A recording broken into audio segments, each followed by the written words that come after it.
ಗಾಯನ ನಿಲ್ಲಿಸಿದ ಖ್ಯಾತ ಗಾಯಕಿ ಆಶಾ ಭೋಸ್ಲೆ ಮುಂಬೈನ ಬ್ರಿಡ್ಜ್ ಕ್ಯಾಂಡಿ ಆಸ್ಪತ್ರೆಯಲ್ಲಿ ಖ್ಯಾತ ಗಾಯಕಿ ಆಶಾ ಭೋಸ್ಲೆ ನಿಧನಗೊಂಡಿರುವಂಥದ್ದು. ನಿನ್ನೆ ಅವರಿಗೆ ಮೇಜರ್ ಹಾರ್ಟ್ ಅಟ್ಯಾಕ್ ಆಗಿತ್ತು, ಹೃದಯಾಘಾತ ಆಗಿತ್ತು. ಆಸ್ಪತ್ರೆಗೆ ಅಡ್ಮಿಟ್ ಮಾಡಿ ಚಿಕಿತ್ಸೆನ ನೀಡಲಾಗ್ತಾ ಇತ್ತು. ಆದರೆ ದುರ್ವಿಧಿ, ಚಿಕಿತ್ಸೆ ಫಲಕಾರಿಯಾಗಿದೆ. ಅವರು ಆಸ್ಪತ್ರೆಯಲ್ಲಿ ನಿಧನಗೊಂಡಿರುವಂಥದ್ದು ಆಶಾ ಭೋಸ್ಲೆ. ನಾಳೆ ಮುಂಬೈನಲ್ಲಿ ಆಶಾ ಭೋಸ್ಲೆ ಅವರ ಅಂತ್ಯಕ್ರಿಯೆಯನ್ನ ನೆರವೇರಿಸಲಾಗುತ್ತೆ. ಸಂಜೆ 4 ಗಂಟೆಯವರೆಗೆ ಸಾರ್ವಜನಿಕರ ದರ್ಶನಕ್ಕೆ ಅವಕಾಶವನ್ನ ಮಾಡಲಾಗುತ್ತೆ. 4 ಗಂಟೆಯ ನಂತರದಲ್ಲಿ ಶಿವಾಜಿ ಪಾರ್ಕ್ನಲ್ಲಿ ಅಂತಿಮ ವಿಧಿವಿಧಾನಗಳ ಮೂಲಕವಾಗಿ ಅಂತ್ಯ ಸಂಸ್ಕಾರವನ್ನ ನೆರವೇರಿಸಲಾಗುತ್ತೆ. ನಾಳೆ ಮುಂಬೈನಲ್ಲಿ 4 ಗಂಟೆಯ ನಂತರ ಅಂತ್ಯಕ್ರಿಯೆಗೆ ನಿರ್ಧಾರವನ್ನು ಮಾಡಿ ಆಗಿದೆ. ಹಿಂದಿ ಅಷ್ಟೇ ಅಲ್ಲ, ಕನ್ನಡ ಭಾಷೆಯಲ್ಲೂ ಕೂಡ ಹಲವು ಗೀತೆಗಳನ್ನು ಆಶಾ ಭೋಸ್ಲೆ ಅವರು ಹಾಡಿದ್ದಾರೆ. ಮತ್ತೆ ಮುಂಗಾರು ಚಿತ್ರದಲ್ಲಿ ಹಾಡಿರುವಂತಹ ಆ ಒಂದು ಹಾಡು ತುಂಬಾ ಫೇಮಸ್ ಆಗಿರುವಂಥದ್ದು ಇಲ್ಲಿವರೆಗೂ. ಪಾಪ್, ಗಜಲ್, ಶಾಸ್ತ್ರೀಯ ಸಂಗೀತದಲ್ಲಿ ಅವರು ಫೇಮಸ್ ಆಗಿದ್ರು. ದೂರದ ಬೆಟ್ಟ ಸಿನಿಮಾದಲ್ಲೂ ಕೂಡ ಗಾಯಕಿಯಾಗಿದ್ರು ಆಶಾ ಭೋಸ್ಲೆ. ಸವಾಲು ಹಾಕಿ ಸೋಲಿಸಿ ಎಲ್ಲರ ಅನ್ನುವಂಥ ಹಾಡನ್ನು ಹಾಡಿದ್ರು ದೂರದ ಬೆಟ್ಟ ಚಿತ್ರದಲ್ಲಿ. ಡಾಕ್ಟರ್ ರಾಜ್ಕುಮಾರ್ ಅವರು ನಟಿಸಿದಂತಹ ಚಿತ್ರ ಇದು, ದೂರದ ಬೆಟ್ಟ. ಆಶಾ ಭೋಸ್ಲೆ ನಿಧನಕ್ಕೆ ದೇಶದ ಗಣ್ಯರೆಲ್ಲರೂ ಕೂಡ ಕಂಬನಿ ಮಿಡಿತಾ ಇದ್ದಾರೆ, ಸಂತಾಪವನ್ನು ವ್ಯಕ್ತಪಡಿಸ್ತಾ ಇದ್ದಾರೆ.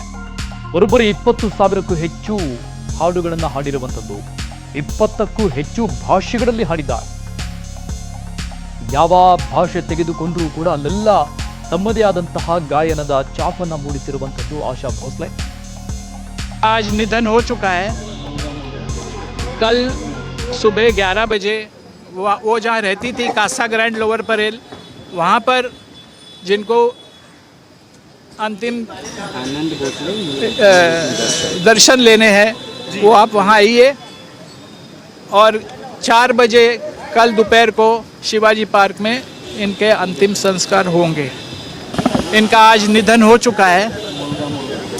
कल सुबह 11 बजे वो जहाँ रहती थी कासा ग्रैंड लोअर परेल, वहाँ पर जिनको अंतिम दर्शन लेने हैं वो आप वहाँ आइए। और 4 बजे कल दोपहर को शिवाजी पार्क में इनके अंतिम ಇದು ಆನಂದ್ ಭೋಸ್ಲೆ, ಆಶಾ ಭೋಸ್ಲೆ ಅವರ ಪುತ್ರ. ನಾಳೆಯ ಅಂತ್ಯ ಸಂಸ್ಕಾರದ ಮಾಹಿತಿಯನ್ನು ಕೊಡ್ತಾ ಇದ್ರು. ನಾಳೆ 4 ಗಂಟೆಯ ನಂತರದಲ್ಲಿ ಸಂಜೆ ಶಿವಾಜಿ ಪಾರ್ಕ್ನಲ್ಲಿ ಅವರ ಅಂತ್ಯ ಸಂಸ್ಕಾರವನ್ನು ಮಾಡೋಕೆ ನಾವು ಕುಟುಂಬಸ್ಥರು ನಿರ್ಧಾರವನ್ನು ಮಾಡಿದ್ದೀವಿ ಅನ್ನುವಂಥ ಮಾಹಿತಿಯನ್ನು ಕೊಡ್ತಾ ಇದ್ರು. ಕನ್ನಡ, ಹಿಂದಿ, ತಮಿಳು, ತೆಲುಗು, ಬೆಂಗಾಲಿ ಪ್ರತಿಯೊಂದು ಭಾಷೆಗಳಲ್ಲೂ ಕೂಡ ತಮ್ಮ ಗಾಯನದ ಚಾಪನ್ನು ಮೂಡಿಸಿರುವಂತಹ ಬಹುಮುಖ ಪ್ರತಿಭೆ, ಪ್ರಖ್ಯಾತ ಗಾಯಕಿ ಆಶಾ ಭೋಸ್ಲೆ ಅವರು.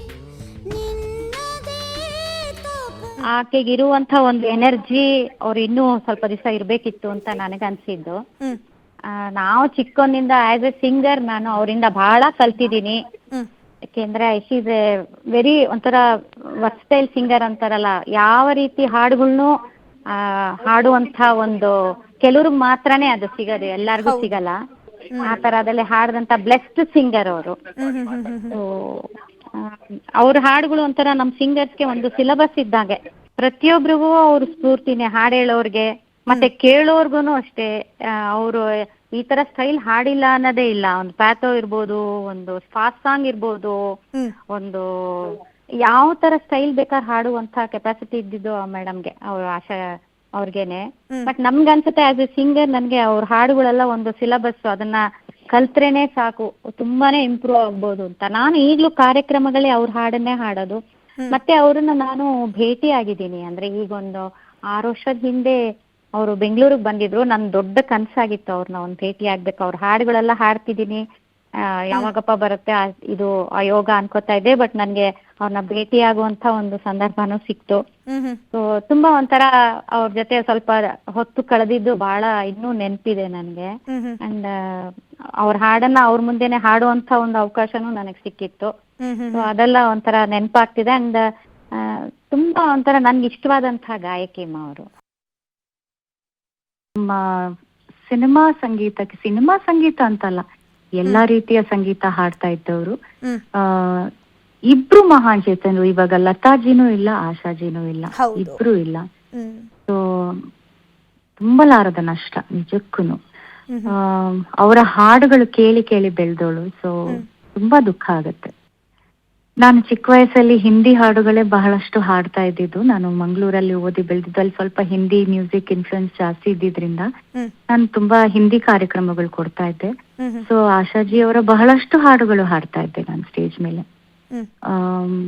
ಅಂಡ್ ಅವರ ಹಾಡುಗಳಲ್ಲಿ ಕಲಿಯುವಿಕೆ ತುಂಬಾನೇ ಇರ್ತಾ ಇತ್ತು, ತುಂಬಾನೇ. ಎಷ್ಟು ಪುಟ್ಟ ಪುಟ್ಟ ನ್ಯೂಯಾನ್ಸಸ್ ಪ್ರತಿ ಸಲ ಕೇಳ್ದಾಗ್ಲೂ ಅದರಲ್ಲಿ ಒಂದು ಹೊಸತನ ಕೇಳತ್ತೆ.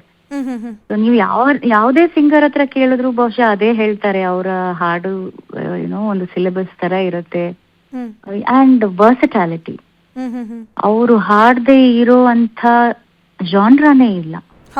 Ghazal, classical, melody, fast numbers, ಆಮೇಲೆ ಐಟಮ್ ಸಾಂಗ್ಸ್ ಇದೆಯಲ್ಲ, ಆ ಕಾಲಕ್ಕೆ ಐ ಥಿಂಕ್ ಅವ್ರ ತರ ಹಾಡೋರು ಯಾರು ಇಲ್ಲ. ಆ ಕಾಲಕ್ಕೇನು ಈವರೆಗೂ ಯಾರು ಇಲ್ಲ. ಅವ್ರ ತರ ಸಿಂಗರೇ ಮತ್ತೆ ಬಂದಿಲ್ಲ, ಬರಲ್ಲ ಅಂತ ಅನ್ಸುತ್ತೆ. ಆ ತರ ಚೇತನ ಅವರು. ಆಮೇಲೆ ಅವ್ರ ಲೈವ್ ಸಿಂಗಿಂಗ್ ಶೋ ನೋಡಿದ್ರೆ ನೀವು ಎಷ್ಟು ಚಾರ್ಮಿಂಗ್ ಆಗಿರೋರು. ಆ ವಯಸ್ಸಲ್ಲಿ ಕೂಡ ಡಾನ್ಸ್ ಸ್ಟೆಪ್ಸ್ ಎಲ್ಲ ಹಾಕೊಂಡು ಎಲ್ಲಾರನ್ನು ನಗಿಸ್ಕೊಂಡು, ಅನ್ಇಮ್ಯಾಜಿನಬಲ್, ಇರ್ರಿಪ್ಲೇಸಬಲ್. ಅವ್ರ ತರ ಇರಕ್ಕೆ ಸಾಧ್ಯ ಇಲ್ಲ. ಹಾಡಿರೋ ಪ್ರತಿಯೊಂದು ಹಾಡು ಇಷ್ಟಾನೇ. ಈಗ್ಲೂ ನಾನು ಸ್ಟೇಜ್ ಮೇಲೆ ಹಾಡ್ತಾನೆ ಇರ್ತೀನಿ. ನಿನ್ನೆನೂ ಕಾರ್ಯಕ್ರಮದಲ್ಲಿ ಹಾಡಿದೀನಿ ಅವ್ರ ಹಾಡು.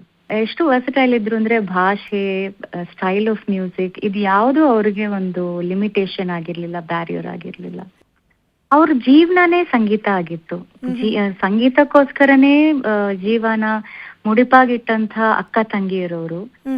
ಸೊ ಅದಕ್ಕೆ ಅಂಥವ್ರು ಇನ್ನು ಬರಕ್ ಸಾಧ್ಯನೇ ಇಲ್ಲ.